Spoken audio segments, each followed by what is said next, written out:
And welcome back to the final segment of the final show, transmission of 2012 here on the 31st. We're about to plunge into 2013. And the new issue of InfoWars magazine, the January 1st, 2013 edition, is out. And the headline is 2013, the year America dies, with a question mark. And when Stewart Rhodes, constitutional lawyer and the founder of Oath Keepers, leaves us in about 25 minutes, I will go over 2013 and what happened in 2012 and what we're facing in 2013. It is not hyperbole or constitutionalist rhetoric that we are in dire straits. A week and a half ago, Kurt Nimmo wrote an article, the first to do so, pointing out that Feinstein and Cuomo had put out statements saying that they were looking to forcibly buy back all semi-automatic handguns and rifles, most firearms of modern manufacture. It's estimated close to 60%. And it took about a week for people to go, oh, wow, she even has a bill on her website that's going to be introduced officially on the first day of Congress on Thursday. So I want to get the message out to you. This is not a drill. It's not a game. In the earlier segment, if you just tuned in, we played a clip of Feinstein saying if she can get the votes, she would make Mr. and Mrs. America turn in all the guns. I'm going to play that clip again for Stewart Rhodes coming up a little bit later in this interview. But I want to get this across to you, ladies and gentlemen. They're not playing games, okay? And it is now time to realize that they're dropping the hammer on the entire Bill of Rights and Constitution. Who spearheaded just yesterday the ramming through and reauthorization of the FISA Act, allowing the continuation of warrantless wiretapping against the American people by the NSA. Dianne Feinstein, head of the Intelligence Committee.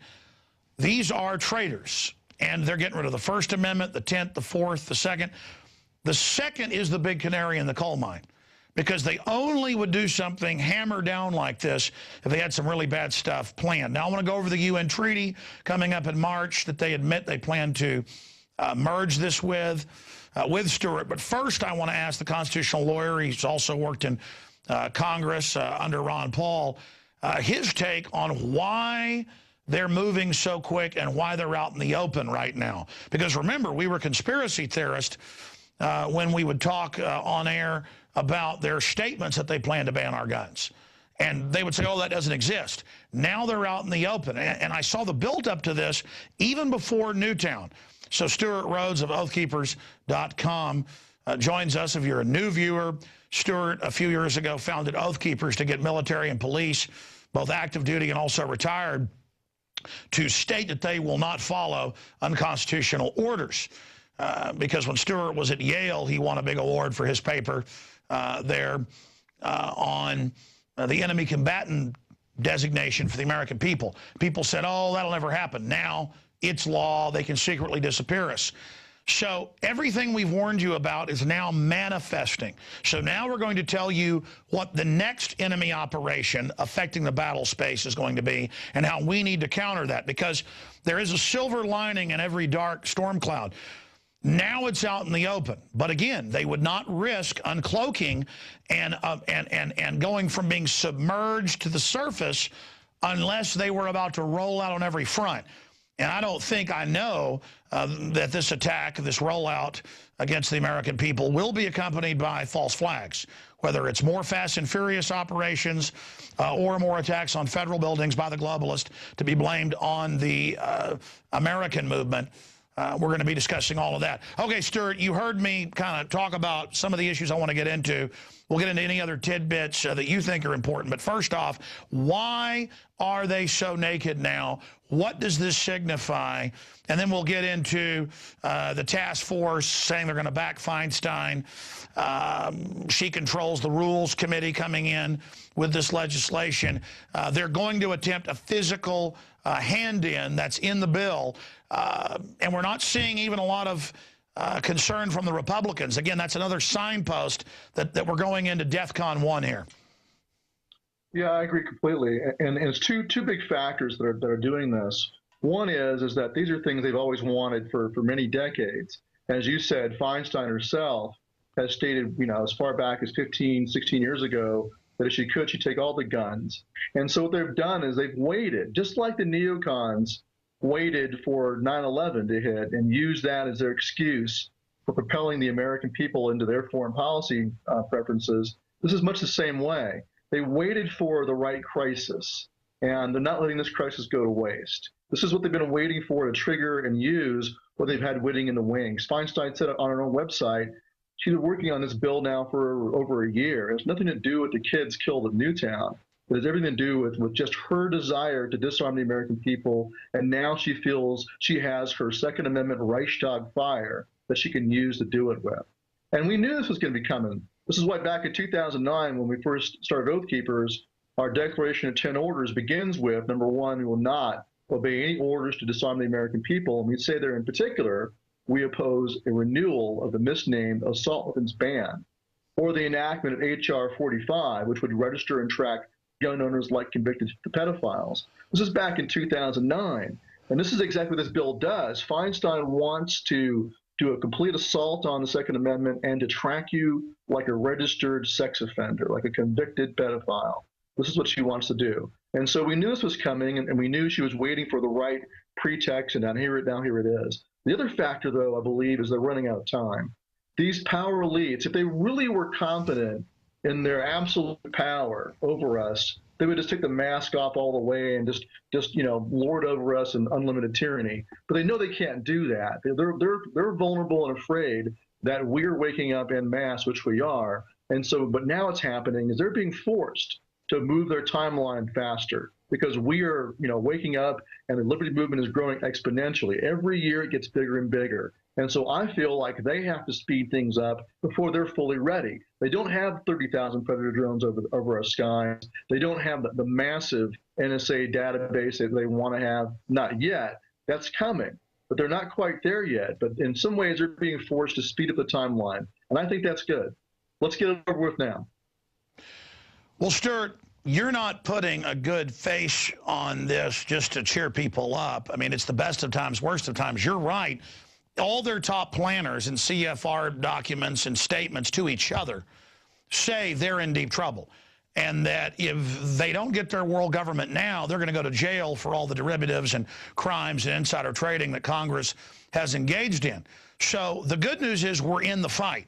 The bad news is this is a cornered, dangerous, vicious authoritarian enemy, and they have nothing to lose. They're hammered down. But I hope everyone out there watching understands that they are the resistance. They are the hope. They better pray to God and ask God to lead, guide them, and direct them and give them provision, because this is history happening. This isn't a game. These aren't just boss hog, corrupt people we're dealing with.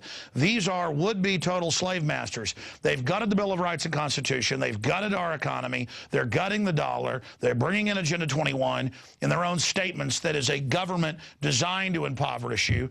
And it was Oliver Wendell Holmes that said, well, taxes are to ensure that we have a civilization. Well, what about when the civilization is designed around predatory destruction of real civilization? I mean, this is a very sick group we're dealing with, and they are moving ahead, putting on their afterburners because they're in trouble. They've ordered the 30,000 armed drones in the skies. That'll take 5 years to roll out. Their own words, Washington Post. They've ordered and now have the 1.6 billion bullets, the armored vehicles. But they're trying to train the police and military that we're the enemy, we're the terrorist. And because of Ron Paul's work and my work over 17 years and Bob Fletcher's work warning people 20 years ago and hundreds of other prominent people getting laughed at first, people are going, wait a minute, I heard all this. I was warned about this. And especially you the last 4 or 5 years with Oath Keepers warning people, wait a minute. It's real. So it's important. How about you speak directly to the globalists? Because I know they're watching. And some of them are a little bit more sensible and aren't true psychopaths. They're just corrupt. I mean, it's important to talk to the enemy occasionally. I'd like to hear your views to them, because I know this information gets translated over. A lot of the globalists and their minions actually watch. Are there courses for them to back off? Is there a third way for them to segue out on this? And what are the dangers to them if they try to go ahead and ram this through? Because they're operating according to a blueprint as if they haven't been revealed and exposed. As they continue to accelerate this program, don't they only confirm everything we've said? No, absolutely. But here's the message for them is they should just leave the country. Because if they try to do this, and I know they won't, and they have the same kind of hubris and arrogance that Parliament and the King had back in the time of our founding fathers. They believed that the Americans would not fight. And I believe these elitists like Feinstein and her handlers, even higher above her, believe the same thing. They think the American people will not fight. They believe they can just do the same thing here that was done in Britain or was done in Australia. But it's not going to be the same way. There are millions of Americans who own firearms, for example, just on this one issue alone, who will not turn them in and they will not register as sex offenders. They're just not going to do it. And there's millions of veterans out there who are mentally prepared and spiritually prepared to fight. I talk to them all across the country. So I can tell you right now, it's not going to go down that way. There's going to be a fight. Now, they might still think, well, there'll be a fight, but we'll be able to crush this small resistance. I think it's going to be a lot bigger and a lot more pervasive than they think. It's going to be everywhere. It's going to be within the ranks of the current serving military and police, within their own government. So, and also among the veterans, it's going to be widespread across the country. And I don't think they understand that. I think it's very much like what happened in 1775. They're going to be very surprised at the reaction. You know, they got their butts handed to them all the way back to Boston back then, when the entire countryside rose up. Not just a few guys, not just a small organized coalition around, Captain Parker. It was the whole countryside rose up, all across New England, and they chased them all the way back to Boston and then laid siege to Boston. That's right, except for one problem. I predict, because they did it with Oklahoma City, we know, the name of the feds that planted the bombs. It's all covered in A Noble Lie, the film. We've interviewed the police officers that were threatened by them and everything else. They're going to attack daycare centers and kill small children and blame it on the Patriot movement. That's why it's essential to expose false flags and now to psychologically free people and inoculate them to the fact that obviously no patriots are going to target children. And that's why it's important to understand we're not going to offensively attack. But clearly, just like in 1775 at Lexington and Concord, they're going to come and try to pick cases of patriots that they think have a weird background to demonize the entire movement. They're going to psychologically try to frame this. And so we need to just continue to pound that out, the scenarios, and that when they stage these terror attacks to blame us, we need to have liberty operatives who are already everywhere, and we've already seen this with the underwear bomber and other cases. Our people are already there watching and are going to expose them. And so, the problem is that they're more sophisticated than King George III. How do we deal with that psyop? How do we deal with it when they blow up a police station, Stewart, and blame us? Well, as you just said, you've got people already are inoculated against this. I would say that within the ranks of the Patriot movement, among the Ron Paul supporters, and even beyond them, people already see what's going on. They see the very Machiavellian manipulation of this shooting, and so it's much easier now to reach them with the and also there's a history of a false flag, starting with the Reichstag fire from the Nazis. They did it themselves, and so I think most gun owners in this country, at least ones that are awake and aware, understand that that's a possibility and probably a likelihood, and so they're watching for it. So I think it's already a great deal of inoculation. What we have on our side is the internet, something they did not have back then. So we have the free flow of exchange of information, which is exactly why they're running out of time. But I think what has to be done right now, though, is a preemptive nullification, a preemptive standing up of the American people en masse. Well, that's what I said a month ago. I could sense this attack coming. How do we stand up then? How do we decisively seize control of the narrative? Well, I think the first thing to do is that, we do not want to wait until after it's passed and then be reactive. We need to stand up right now and say that I don't care what the details are for a bill. It's not to her to dictate what features I can have in my rifle or not. We should all stand up as a whole nation as individuals and say, I will not comply, whatever it is she passes, I don't care. I will not register like a sex offender. I'm not going to comply. Not one dotted I across T that legislation will I consider legitimate. And I will nullify it as an individual, but also in my community, and start right now. So I'm going to encourage people to do what I did, last week on Oath Keepers, where I had my declaration, my personal pledge to not comply with an assault weapons ban. I encourage everyone out there to go do the same thing for themselves. Copy what I wrote, put your own name in it, change it however you want to. Make your own personal declaration by the millions across the country that you will not comply. And by the way, this would be like if they announced, hey, it's time for black people to report to be slaves again. I mean, this is an unconstitutional, dictatorial statement. It's like Hitler saying all the Jews have got to go, to the concentration camp. Yeah. And they went dutifully and did it. Barbara Boxer gets up there, and Dianne Feinstein gets up there, these two demonic senators, and they say, we're going to make mom and dad, we're going to make Sally Soccer Mom and Joe Sixpack. Their exact quote was, yes, we're going to have Mr. and Mrs. America turn their guns in. And there they are. Meanwhile, this woman has bodyguards and the rest of it. Why are they so desperate? We already answered that, to get them now. I mean, they really are. They're in control through fraud, but they are miscalculating. I mean, even if 99% of gun owners turn their guns in and they try to go purge and persecute the 1.5 million that don't, that's an unstoppable force right there. And sure, they'll be able to kill patriots up front and advertise it, and they think that's going to scare others to go turn their guns in. It's going to cause the exact opposite.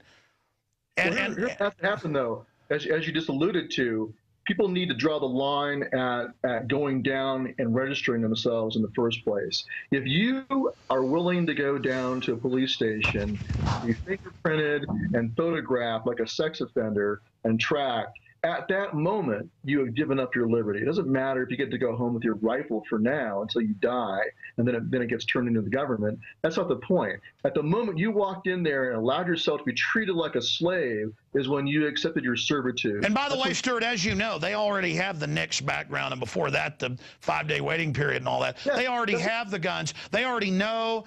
They already know how many guns you bought. This, as you said, is an act of submission. Like I said last year when the ATF told 4 Western states, you've got to report to us once somebody buys 2 or more guns, they were already getting it reported to them.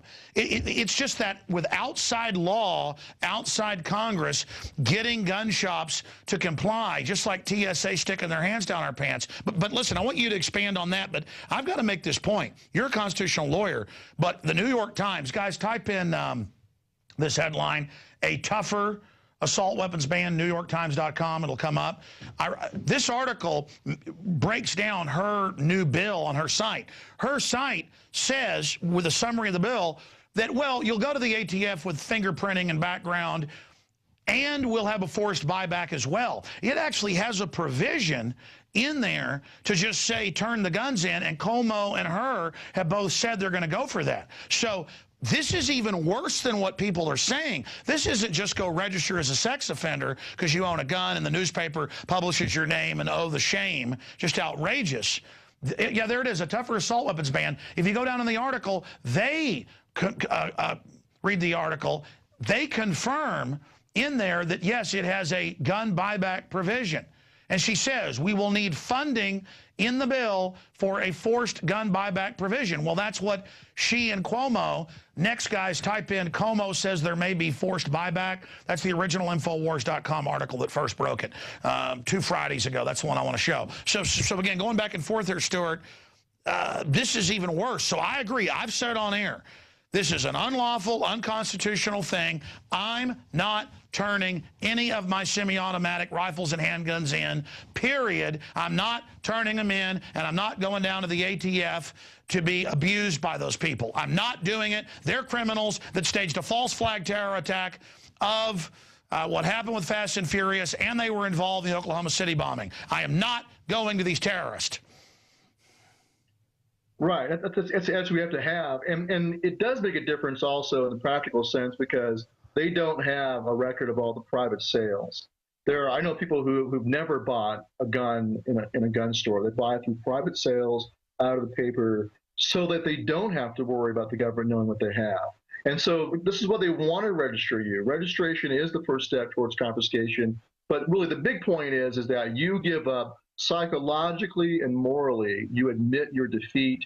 You admit your servitude when you allow yourself to be registered, like you said, just like the Jews were registered in Nazi Germany, just like slaves had to go register before they could walk outside their master's house. So when they have you do that, they own you after that point. Oh, so yeah, for those that don't know, going back, because I know you're a historian and taught history at Yale, we need to, because I've done reports on this years ago, I need to dig back up the old manuals and things that were translated out of the Roman Latin into English, into French for the plantations in the New World, but mainly the sugarcane plantations of the Caribbean. It was all licensing and a card to travel around. That was for slaves. The Romans made slaves with a piece of twine tie a thing around their neck about what their business was. And you notice that they want the IRS now to give you permission to travel. In the U.S., they're announcing all this. Frisk at public places. We're going into slavery. But people only think it could be Django is the only slavery that ever existed, some Hollywoodized BS. How do we counter this? Well, like I said, right now we need to en masse stand up and say no. One of the great worries and fears among the Patriot movement is that each person will be the only one who stands up.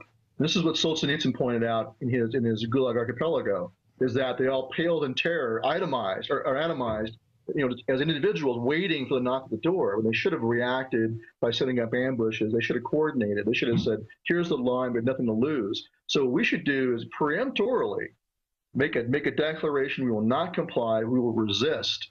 And the more of us that do that, that way we all know we are not alone. We are shoulder to shoulder. We are united. We have each other's backs. And then the police need to stand up. Good police officers right now must speak out. They must pledge. They must sign a public declaration that they will not do this. And if they want to fire them all, then that's fine. Then we'll know that all the rest that are still there are traitors. So we have to get the police to stand up and declare they will not do this, and the military also. And I believe if you have enough people do that, that will keep us from feeling like we are alone. I don't know if it'll make the bad guys back off. Who knows? Maybe they will, maybe they won't. But regardless, we should do it so that we are solid, so we know we are not going to go down the road of Nazi Germany. We're not going to go down the road of Stalinist Russia. It will be more like 1775 America.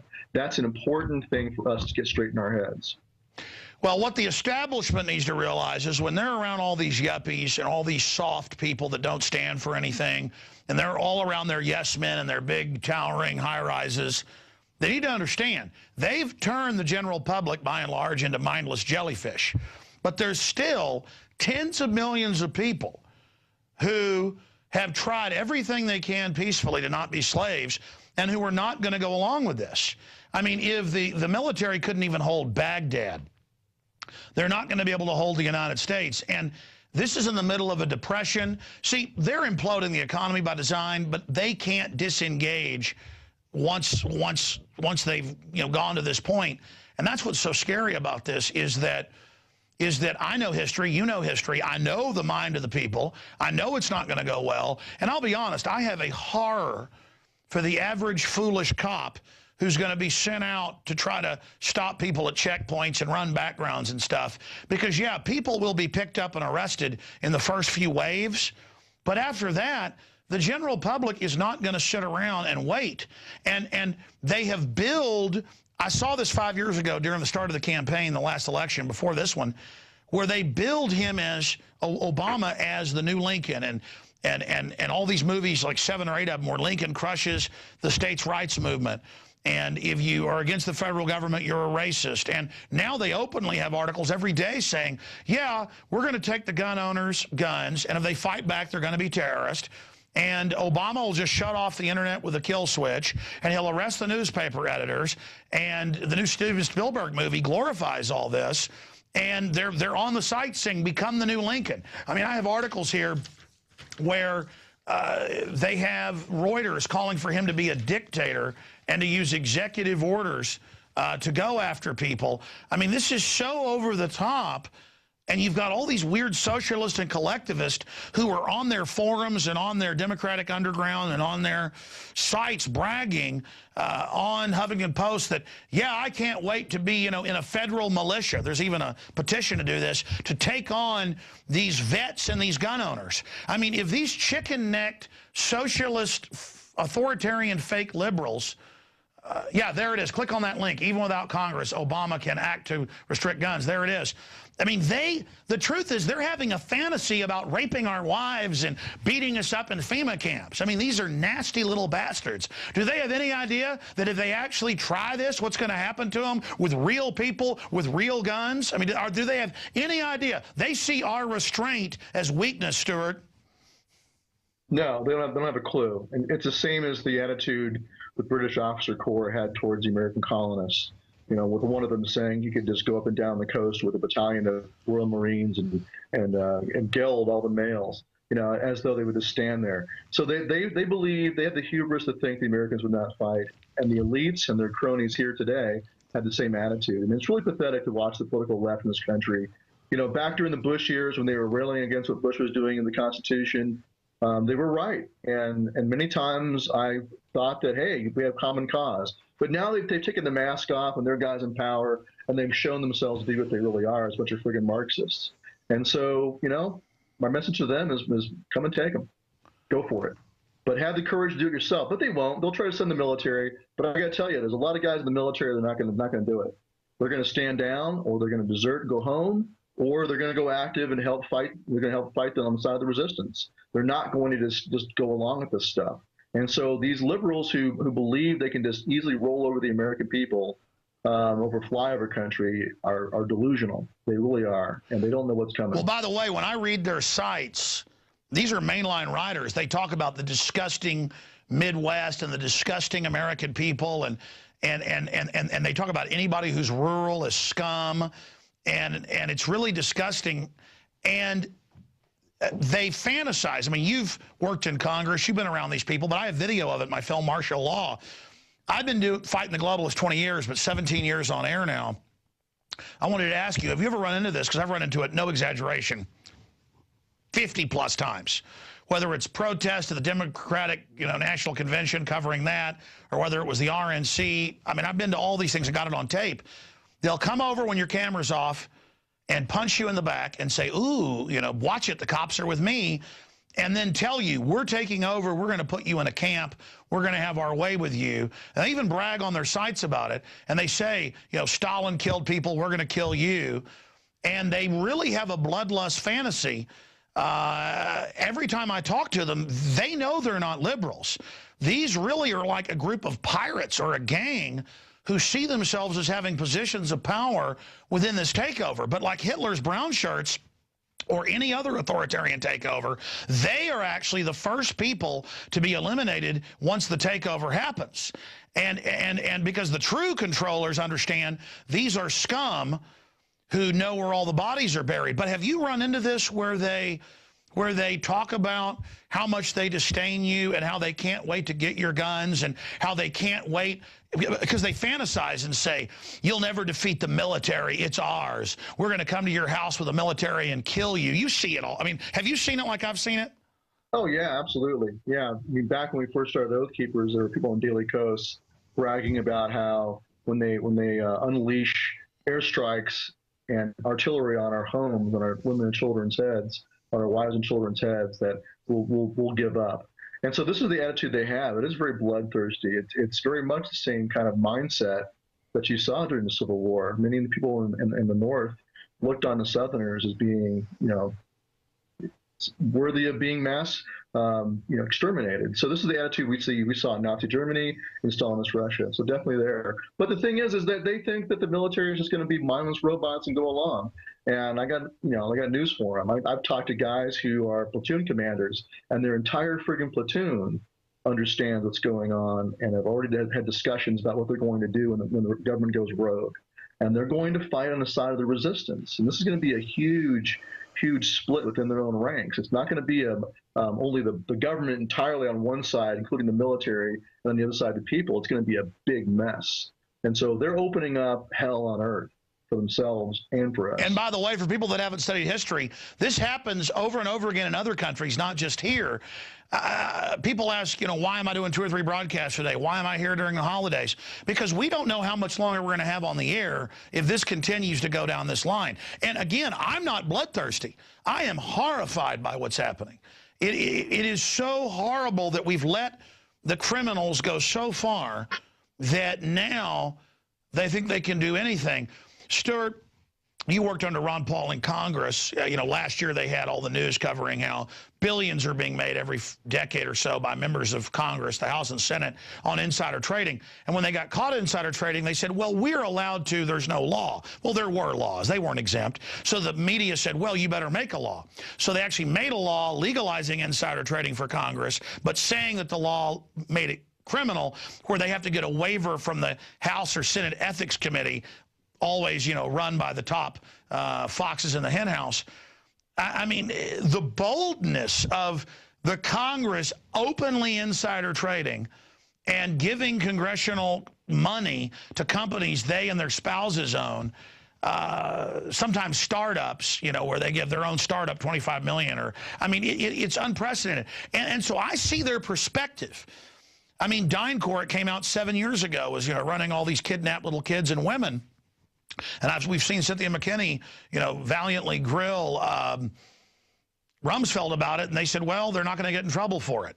So you've been there in Congress. It's obviously getting worse, but how many good people are there? Because it seems like even the good people are naive about how bad it is. I don't blame them. I mean, if the people running the government get to kidnap American kids and fly them overseas for snuff films, and they insider trade publicly, I guess they think they can have a civil war against us and win, but they don't get it. It's the physical act of taking the gun, the physical act of raising taxes to where they bankrupt you. That's what people feel, and it's the going one step too far by saying they're going to declare war on gun owners and publish our names in the newspaper and SWAT team us. They're starting a fight when they already gutted us and had basically won, slowly strangling us. Do you see what I'm saying? Right. Well, this is kind of like the Stamp Act back in the time of the founding generation. There was a long chain of abuses, but it was a Stamp Act in particular that really pushed Americans onto the side of rebellion, because every one of them felt it personally. They all used, they paid bills, they sent letters, anything to do with paper had to have a stamp on it and a tax paid. And so each person felt it personally and was reminded of the humiliation and the subjugation of unconstitutional action by the parliament. This is much the same. You can have the NDAA, which in theory allows the president to grab anybody, but it doesn't affect your daily life. Life goes on. You can have the Patriot Act, same way. Or the NSA spying on you. But you don't feel it personally. This is very personal. Every gun owner who owns an AR-15 has to go down and register like a sex offender. And they know that that weapon will not be passed on to their children, that their culture will die with them. The message is that your children now belong to us, and your culture will die with you, you slave. Come down and get registered, slave. And that's the thing that's going to be different about this. It will impact millions of Americans directly about something that they care about in a very personal way. And that's what's going to push them over the edge. And the elites don't understand that because they don't have the same kind of gun culture. They don't feel it the same way we do. I know you and I care about the rest of the Bill of Rights just as much as the Second Amendment, but for many gun owners out there, it's the one last thing that they really care about. And this is going to push them over the edge. It is, because we're going to go ahead and play that Dianne Feinstein clip right now where she says, I want Mr. and Mrs. America's guns. We'll play that clip now. Then when we come back, I'm going to bring up another clip, but here it is. If I could have gotten 51 votes in the Senate of the United States for an outright ban, picking up every one of them, Mr. and Mrs. America, turn them all in, I would have done it. I could not do that. The votes weren't here. Well, Stewart, you just saw that clip. What's your take on her arrogance? Well, that was back in 1995. That's the first thing, is things have changed a great deal since then. The gun owners in this country are much more resolved to keep their arms, and there's also the full context of all that has happened post 9/11. The Patriot Act, the NSA spying on Americans, the creation of Northcom, the NDAA, and most of all, the internet and the Ron Paul revolution since then. Things are so vastly different than they were back in 1995. Like I said, you know, Milan Labey. My message to Feinstein is come and take them. Yeah, maybe I shouldn't cuss on your air, but I would say come and take them, bitch. But you know, no, that's okay with her. Well, hey, don't be mean to female dogs. Milan Labey, bitch, is a message to Feinstein. But things have changed. Now, hold on, it's come and take them, whore. Yeah, that's right. Come and take them, whore. Well, no, that's not fair to whores, though. I mean, what do you say about a despotic, insider trading pig who is a nasty control freak who went to Congress with $1 million and has over 100 million? I mean, she's a monster. She's a piece of trash. She's a pig that wants, and I saw her in Congress go, I have a concealed carry. I know the feeling of being scared and the security of having the gun, but I still want your guns. I mean, she wants all these people behind closed doors to live like people do in New York and Chicago, you know, with 4 or 5 times the rape and murder rate. They want us to live in fear. They hate the fact that even though they've robbed our money and robbed our future and destroyed our country and poisoned our food and water, we still have guns. And it's a reminder to these angels of death, because that whore's too nice, that we are still have those basic, ancient, archaic systems passed down. And they absolutely hate it in their face. It scares them because they want to use guns against us, just as the FBI file showed with Obama's mentors in those meetings, saying they want to put 50 million of us in re-education camps and kill half of us. Their religion is beating the brains of Christians out.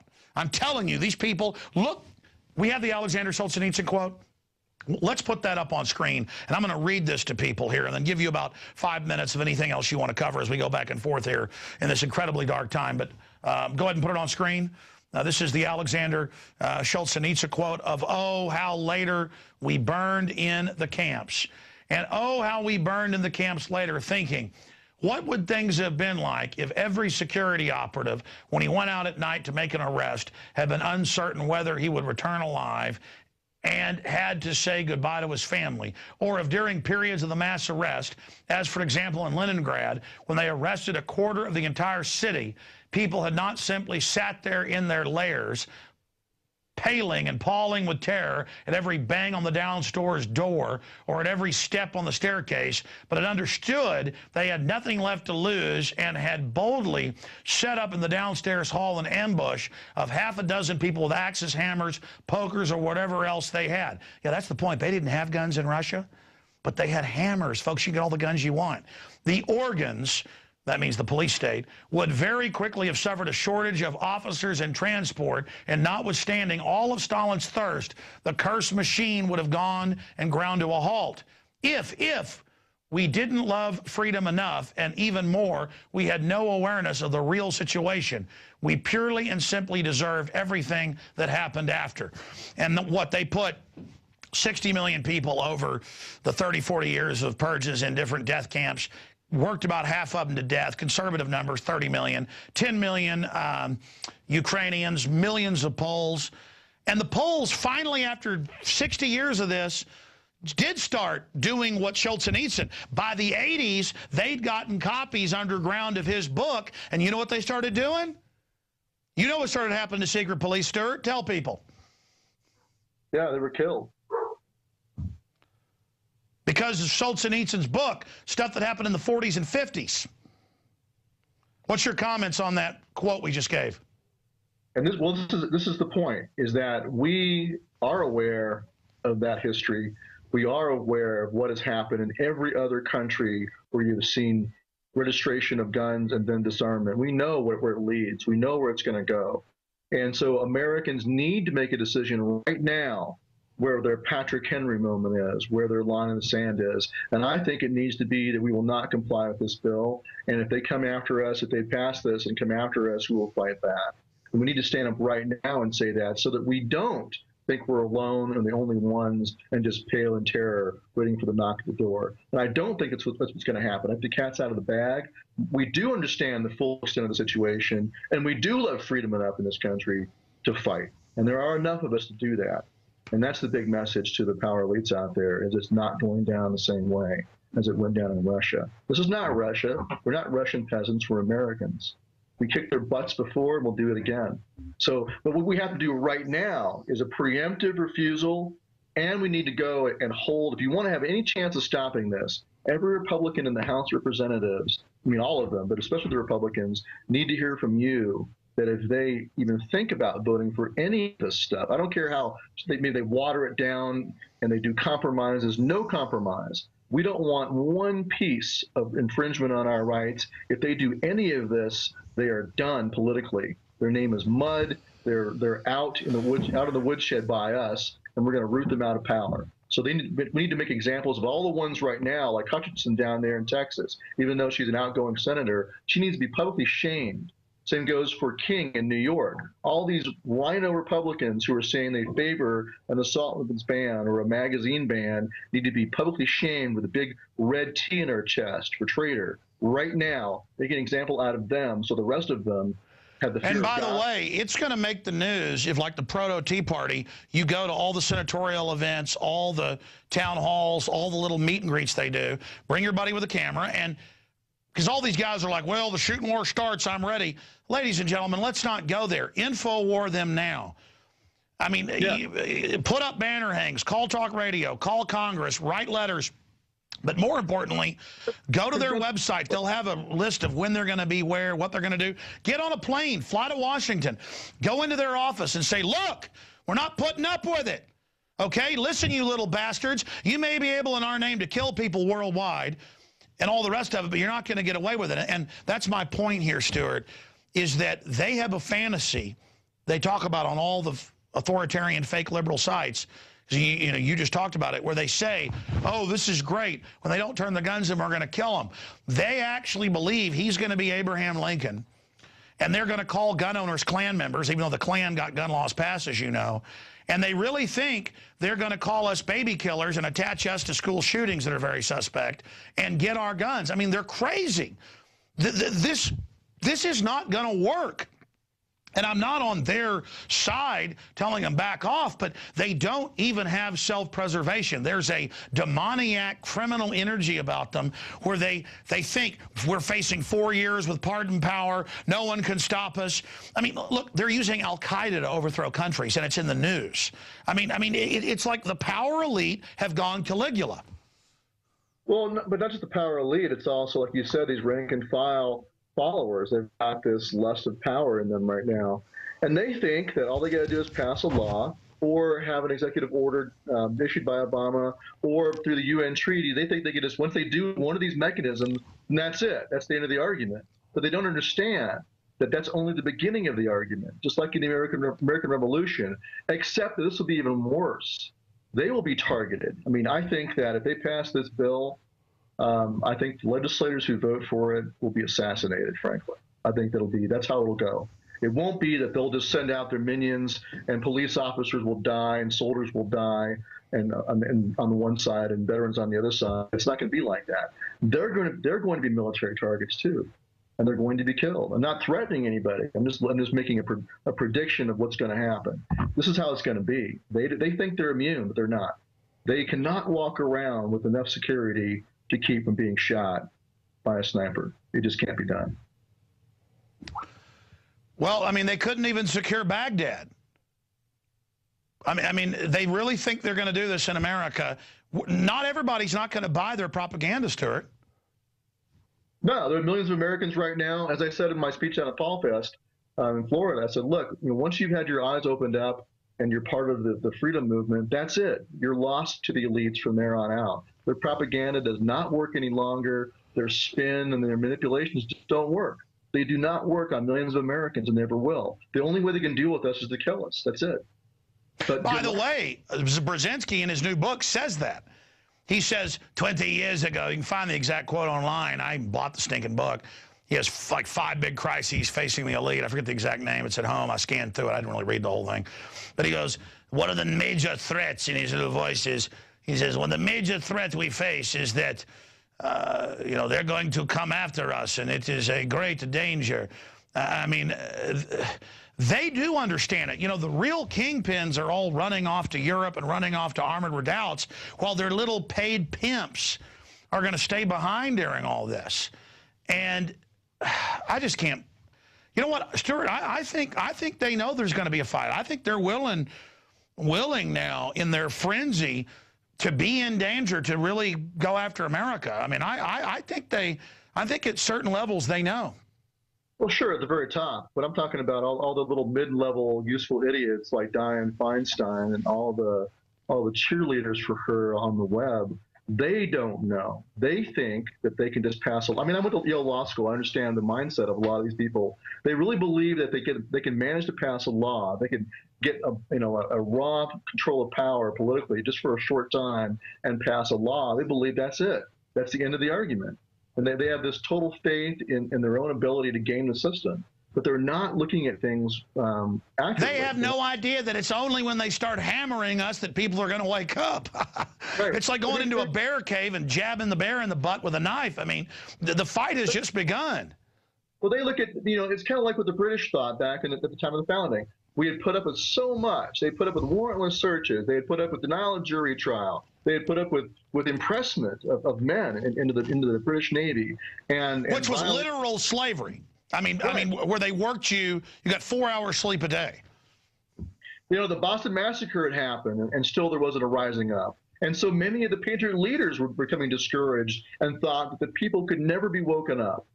But in the end, it was their attempt to disarm them that finally galvanized the armed resistance. And then it was like a flood dam opening up. And then it was a huge flood of resistance across all the colonies. Well, isn't that historically, and I mean, you also see it in Africa where they try to disarm a group, there's uprisings, it happens in Asia. But that goes back really to the wars, because for 1,000 years, all over Britannia, but also in Scotland, there were uprisings when they would try to take the Scots' weapons. I mean, it's not like this is the first rodeo. No.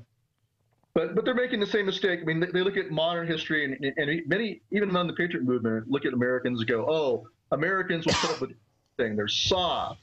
They're cowardly. They put up with the Patriot Act. They put up with NSA spying, with Obama assassinating American citizens. And it's a valid point.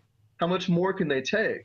But just because they have also allowed a long train of abuses to happen without fighting doesn't mean they won't fight. And I can tell you that there are millions of veterans who will fight.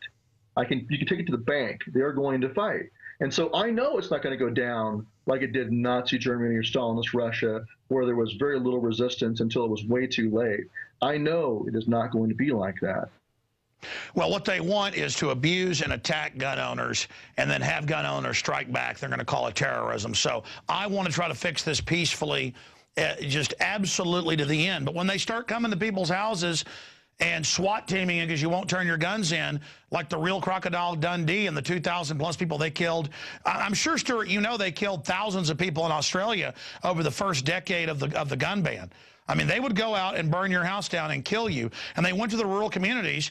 And by the way, tens of thousands of police got shot up. In the Crocodile Dundee story, what was it? He killed 2 cops, they killed him, but they came to his house to take the gun. I mean, this is not good for police to be doing this. This is about the most dangerous thing you could ever try to do. No, it's not. And I would rather appeal to the sense of honor and what's right, but it is an important point. And many of our own police officers and oath keepers are talking to their fellow officers and letting them know that, look, man, not only is this the wrong thing to do, not only is it a violation of your oath, it's also not healthy, because they're going to be fighting back. And if you're rolling around in a patrol car, it's kind of hard not to be, they know where you are. And so police are very vulnerable. Police in this country, a lot of them don't understand how their safety is dependent upon the goodwill of the American people. If people wanted to kill them, they certainly could, because they're so easy to identify. They're easy to find. And so, and this is all painful to talk about, but that's why the police are going to unmarked cars, and that's not going to matter. Once the blood feuds start, once they start really hurting us, we've got to stop this. Stewart, is there any way to stop it? Well, I think the way to stop it is, like I said, a mass stand-up right now, a nullification in the state legislatures, nullifications by your sheriff, by individual police officers. And this is the way police can protect themselves, to declare that they will not do it very publicly, so that people in their community know that they are on their side. And they have to vow not only not to participate, but also to interpose and defend their people against it. And if the veterans join in the community en masse, backing the cops up, backing the sheriff up, and the state legislature, that's the way to keep the blood from starting to spill, is to stand up and say, you will not come into our county or we will arrest you. That's what the sheriffs have to do. But even before that, right now, we need to stand up and say that. But at the same time, you've got to go and put pressure on your congressman right now. Make an example, publicly shame anybody who has stepped up and said they support this. And then go to the rest of them and say, look at what we're doing to that person. We're shaming them. They are done politically.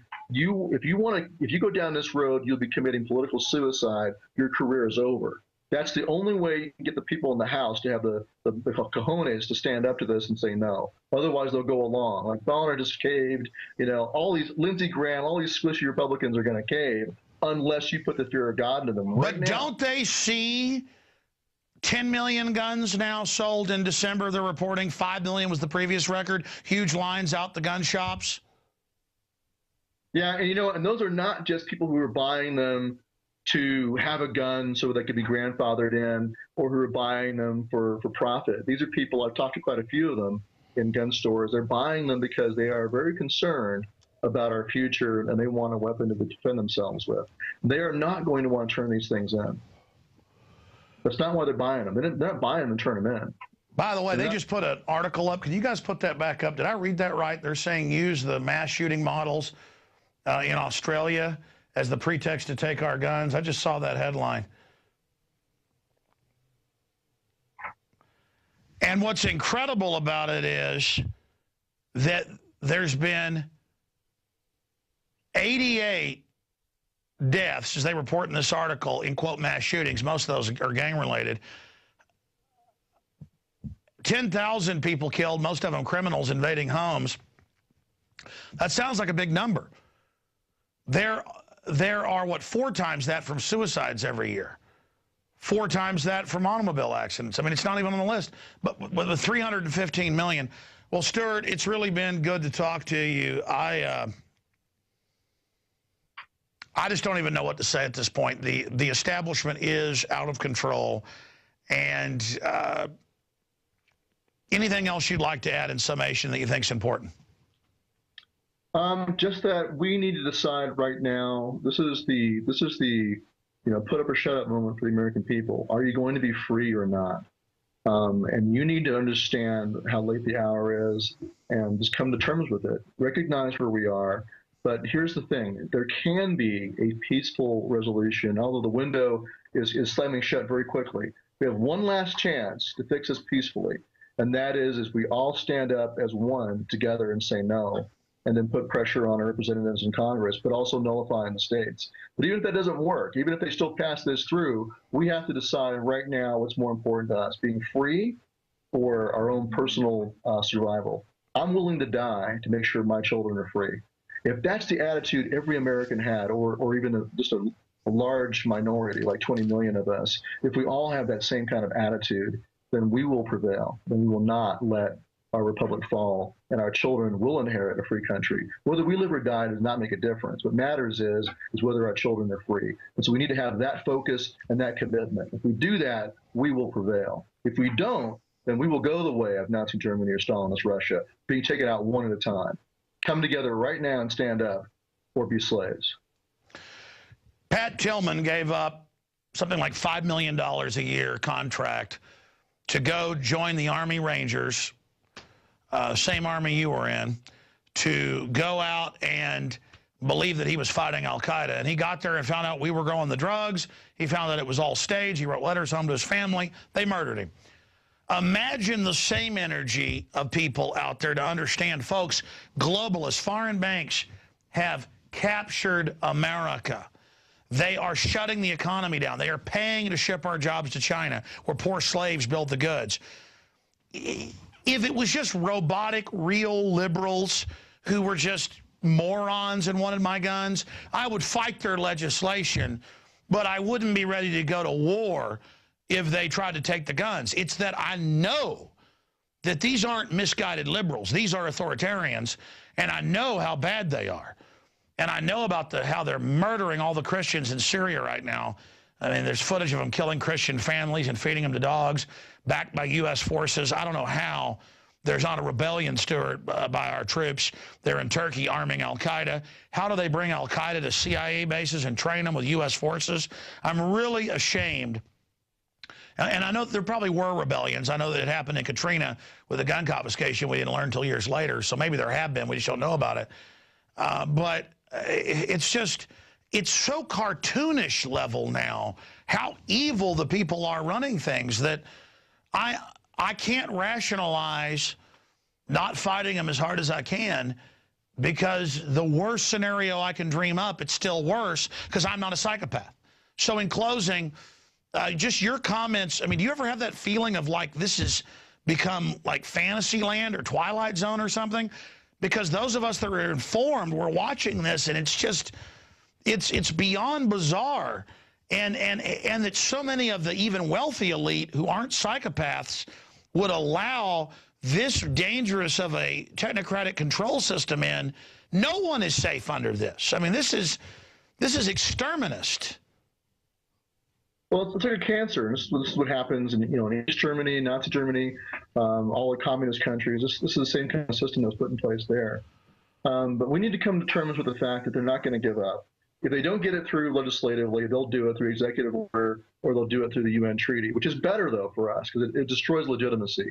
This is the thing. The Benghazi Gate, abandonment of the men there who died has ticked off a lot of veterans, a lot of current serving. What's going on right now in Syria, you just talked about the killing of Christians, is the same thing, ticking off a lot of people. Every person out there has a certain key that will turn the lock to their consciousness.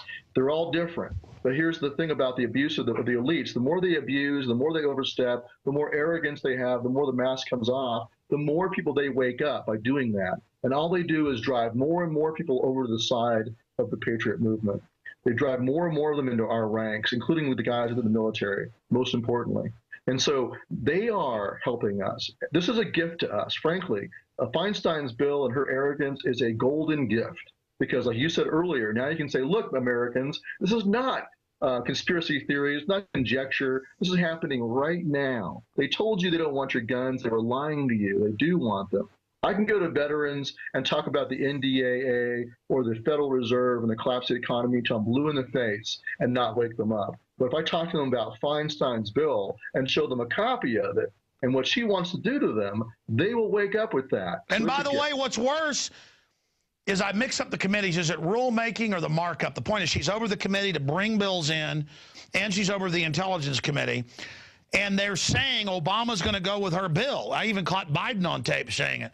So the point is, I would love to believe she was some crazy witch from San Francisco and that this wasn't a threat. This is their plan, Stewart. I hope people out there understand this is the play they're calling. I mean, this is it. This is what's coming out of the shotgun formation. Oh, yeah, certainly. I mean, the Blue Ribbon Committee is just going to advocate that they do her ban. But that's the point, though, is that it's good. I want them to pull the mask off all the way. Better now than when there's 30,000 Predator drones in our sky. If we're going to fight, then let's get it on now, okay? It's just unbelievable. And I hope viewers out there know, I mean, this is not a game here. I mean, I've studied history. I've studied it all. And I look at their buildup against us. And all I can say to people is whatever that key is that gets you to wake up, they're not going to stop, okay? These people are out of their minds. Crazy like a fox, yes, but I've studied tyrants and psychopaths. It's basic criminology. Criminals always do greater and greater crimes, subconsciously trying to get caught. And because they get a thrill out of it being more and more reckless. I mean, I think that's it, Stewart. Yeah, well, that's part of the hubris of it, is they get drunk on their own power and their own sense of their own false sense of invincibility, and they keep going until they go too far, and then they wind up, wondering why they're standing on a platform about to be hung. So, like Mussolini and like Ceausescu and thousands of others in history. I mean, they just don't get it. I mean, yeah. Well, they hope to be Joseph Stalin, die of old age. presuming he died that way. But yeah, the word is they really poisoned him because his own people were so scared of him. And there were some reforms after he left, even though it was still bad guys. It's like the Chinese locked up Mao Zedong's wife and kind of let him die of old age. I mean, you know, even the worst tyrants don't like the mega crazy tyrants. Stewart, in closing, when did you pass the psychological Rubicon? It was about a year ago. I remember you started talking about being ready to die, and you're a serious, smart guy, you know, won awards at your university, and you know, are a constitutional lawyer, worked for Ron Paul. You know, for me, the moment many years ago I had death threats, physically attacked, things like that, that I decided that I'm not into dying. I'll never commit suicide. But if it happens, that's why I go everywhere without bodyguards. I mean, if it happens, I'm at peace with it. Better to even just have them kill me quickly than take me off to some dungeon. And it's not almost like the moment I accepted death, the world became deeper. Beauty became sharper. Discernment became better. And it was like, I've actually become a man. I mean, it's a magic moment. And I hope other Americans will step into that realization, but also don't want to just go out and die in the fight. If you're willing to die for it, how hard will you fight for it in liberty in the information war now? So even if the fight comes, our numbers are greater and it's not as great a cost for the innocents. Because whenever I have that shadow of fear in my heart, wake up at 4 a.m. in the morning thinking, oh my God, I'm Alex Jones, I'm exposing the globalists at point blank range, they could kill me, they could kill my family, I realize my family's already gone if they win. I mean, it's that understanding of we didn't do this. We realize it's the truth. We realize we have evil coming down on us, and we've got to stand against it. That is a very empowering thing, and I want the men out there and the women out there, join us in history. Step across the line like at the Alamo. That's what it's all about, because that's when you really live, is when you're not afraid to die. Final comments on that, Stewart, and we're going to end the transmission. No, I agree completely. I mean, I almost died twice when I was in the Army. I consider myself to be on bonus time. But this is the attitude you have to have. Like I said in my speech at Lexington Green back in 2009, is all that matters. We're all going to die anyway. No one gets out of here alive. But all that matters is our children are free. And remember, there's that one famous quote, you know, duty is heavy as a mountain. Death is light as a feather. You only die once. But do your duty. Your duty is to your children. And it's all that matters is that they are free. I don't care about dying. I'm ready to go. But, you know, of course, don't make it easy on them. Make it expensive. You're going to have to fight. Make it expensive to kill you. But don't be afraid to die. And it's only when you, like as you said a minute ago, only when you are no longer afraid of your own death and you embrace it, that you truly live as a man. So I think it's a good idea. Good point. What's the time frame? How long do you think we have to beat them? I mean, to get the word out and stop this legislation? I would say we have a matter of weeks to put the pressure on the House of Representatives to stop this. So we got to be out in the streets. Like I said, focus like a laser on your congressional delegation, your representatives, your senators, and use shaming. We need to do public shaming of those who have already supported it, and then use that as an example to the others. And here's the big point. You got to get across to them that you will not vote for them ever again. It doesn't make a difference if they're the lesser of two evils. It doesn't make a difference if the Democrat will win. So what?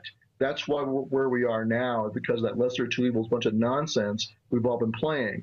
Don't play it anymore. Make it clear to them you won't. But I worry that they pulled that on Americans so many times, and Americans continue to roll over and vote for them again, that they won't believe it's credible. So you got to make it credible. You got to make them realize this is different. I agree with you, and we've also got to look at the law and sue them for their different crimes, sue them for the different actions, and let them know you're suing them. Even if they beat it in corrupt courts, beat the rap, don't beat the ride, it's time to go after them in every legal and lawful way we can before the shooting war starts. Because never in my spirit, you know, even before the mass shooting, Stewart, I was on air saying, this is it, I can feel it. I mean, could you feel it the last few months?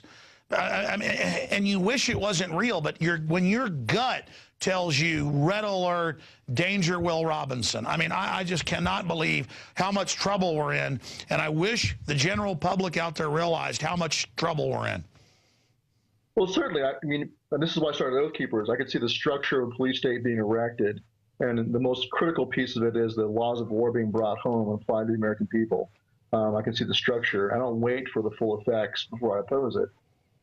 So yeah, you can feel it getting, it's like a noose is tightening around our necks, and it's coming really in a short-term time frame. But this is a gift. This allows us to wake up millions of Americans. In fact, right now, millions of Americans are awake because of this. That's why they're running to gun stores and buying guns and ammunition. They're cleaning out all the guns, all the ammo. And I heard about one gun store that had about 600 people buy AR-15s who'd never owned them before, and they wanted training. So they're training them. They're putting them through classes on how to use their AR-15. They're not buying them just as because despite all the brainwashing, they ask the people in polls, why are you doing it? I don't trust the government. People inherently know evil. They know we've got murdering scum running things that want to put us in re-education camps. I mean, this is incredible. Stewart Rhodes, very important interview. Thank you so much, my friend. Oath Keepers. Give out the website. Tell us about Operation Sleeping Giant. You bet. Oathkeepers.org, and our Operation Sleeping Giant is a link on there to that also. And that's our outreach to the veterans in particular, to get them to focus on security, on preparedness, on sound money, and state nullification. So go check it out. And the UN treaty, you had one point before we went to this interview, we were talking before we went on air, that you were talking about the UN treaty and an interesting point that was made in that. Right. Well, there's an article on Routers about that where they talk to UN delegates on condition of anonymity who state that they're hopeful that the Newtown shooting in Connecticut will make it easier for them to pass this new UN treaty.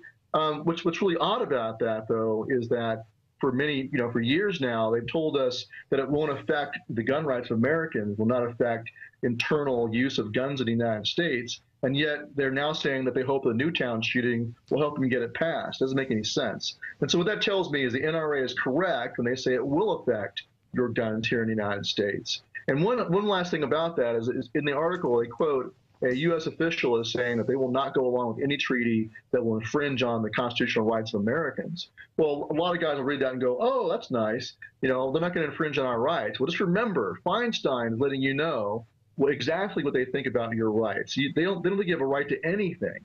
They think you only could keep guns that they consider to be okay for you to keep for now.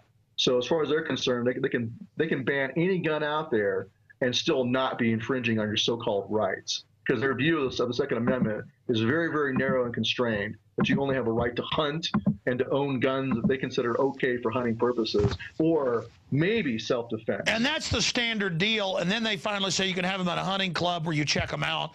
CNN's now proposing that. And final point of 20 final points, because we've got to get to this final piece of news here. What do you make of Piers Morgan? Well, I think it's just an example of the arrogance of the political elite. And this is what they're trying to do. And they think it's going to work. They think that if they get on there and Piers Morgan calls Larry Pratt an idiot and a stupid person, that's going to somehow demonize him and marginalize him. All it does is confirm what a jackass Piers Morgan is. And the news media, the mass media out there, as you know, is dying. CNN is dying. All the cable networks are dying because people understand what they are. All they are is mouthpieces of Sauron. And this is just par for the course. So let him do that. The more he acts like a clown like that, the better for us, because we can wake up more Americans to the absurdity of modern CNN and Fox News and all of these news outlets. And by the way, at their peak in the like 1991 or so, they had about 10 million viewers on one show per hour. Now their top show has 500,000. They are dead. And that's why they're going to try to take over an authoritarian move. It is out of panicking, and it is out of fear. And I'm just, God help us. I pray to the police and military. I have no wish for them to be absolutely chewed up by this. I've tried to stop all these wars they've been in and abused 5, 6, 7 tours. I've fought against putting the troops on all these drugs. I've tried to support troops at the VA. I am not here in some, lust to have a revolutionary war again. And I just pray to God, everybody out there watching gets the word out. Stewart Rhodes, thank you so much. Thank you. All right, ladies and gentlemen, we are out of time. There goes Stewart Rhodes. Just amazing interview. I meant to have him on about 20 minutes. I think we went over an hour. Just because this is all I talk about. It's all I think about now, because our worst analysis is coming true. It's not a pleasure to be here on air and to have everything we've talked about unfolding. I'm very sad for everybody. I mean, it makes me cry. Earlier, I started crying involuntarily. I couldn't control it. Not even though I was boo-hooing, it was just tears were coming out of my eyes because I realized how horrible this is. And that even the people doing it are just degenerates. I mean, it's like people say, don't you have a hatred of the globalists? I used to hate them. Now I realize they're like dog crap out in my yard. I mean, it's like, it's just something in our way, something that won't go away. And it's disgusting. But here's the deal. I will not bow and lick their stinking boots. And I know they're a bunch of scum. And they're a bunch of bullies and thugs. And we're calling their bluff. Now, in closing here tonight, you know, if we don't pitch books, videos, the word doesn't get out, and we don't support ourselves. If you're not buying PrisonPlanet.tv memberships where you get 10 extra memberships with the same username passcode, you're insane. I mean, that's 59 cents per month per person. That just pays for the bandwidth. And people are using the memberships, so I'm glad to see that happening. So please, there I am with the Dianne Feinstein action figure in that shot. I'm going to interview her tomorrow as a little joke. Got to have some fun occasionally. The point is that I am begging all of you to go and get PrisonPlanet.tv memberships. Those that have been given a free membership, you get a membership now, and then go give that to 10 people in an email saying, here's your username passcode to this site. Go create a username and passcode unique to PrisonPlanet.tv and give it to others. Speaking of at cost, you can buy these in groups of 10 up to 100 at cost, and it's at our cost. Not that making money's a bad thing. We got stuff like ProPure we make some money on, great water filters and everything else at InfoWarsStore.com. But you'll notice the last 3 weeks or so, I don't even really plug products on air because I'm just like, who knows, there'll even be a show down the road. Just get these in bulk, get them out to everybody you know, and life is an adventure. You know, I said I'd mention this. Let me find the cover story in this. I mean, the magazine just gets better and better. It's the cover story in it. Gets into, you know, is this the year America dies? Yeah, that's on page 12. And it goes over it. And long after I'm gone, folks, these physical copies, try to internet kill switch this, Obama and the globalist. You know, go to hell. You know, it's my point. 2013, the year America dies, globalists have conquered governments, now they want to conquer the people. Alex Jones, Paul Watson. Europe conquered, now America's turn. Second Amendment in the crosshairs. NDAA, justification for tyranny. Re-education camps for dissidents. Obamacare, bankrupting the nation morally and financially. Big Brother becoming pervasive. NSA spying no longer secret. The TSA occupies America. The era of drones. 2013 collapse, rebirth, or stagnation. Foreign policy, backing terrorists, more regime change. It just goes on and on. I mean, this is like a color book. Big, glossy, big-breasted hit against tyranny. I love that quote from Network, wherever Robert Duvall goes, it's a big hit. It's a big, I'm not going to quote the whole thing. The point is that here it is, ladies and, well, there's nothing wrong with God's creations. The point is, he goes, it's a big hit. Anyways, excuse me, I'm sorry. The point is that this is here to wake people up. Yeah, loose humor, I apologize. We'll bleep that for families. This is a tape part of the show tonight. As long as I've been going, we're going to go live here in a minute. Anyways, Marcos is like, yeah, you are, pal. Hey, it's the end of the year. I might be in a gulag with some commie, you know, torturing the hell out of me. They've told me they want to. Can you imagine wanting to, like, someday we'll have the guns and put you in a camp? It's like, well, what we know will never happen someday is you'll become a real human. Anyways, getting back to what I was saying. Get the magazine, InfoWarsStore.com. Get the ProPure, 10% off, promo code WATER, all of it, InfoWarsStore.com. But most importantly, if you're watching this on YouTube later, because we put it up there a day later, go get a PrisonPlanet.tv membership. I mean, 59 cents a month per person. Holy Toledo. All right, that's it. Great job with the crew. And we will, Lord willing, see you back here tomorrow night.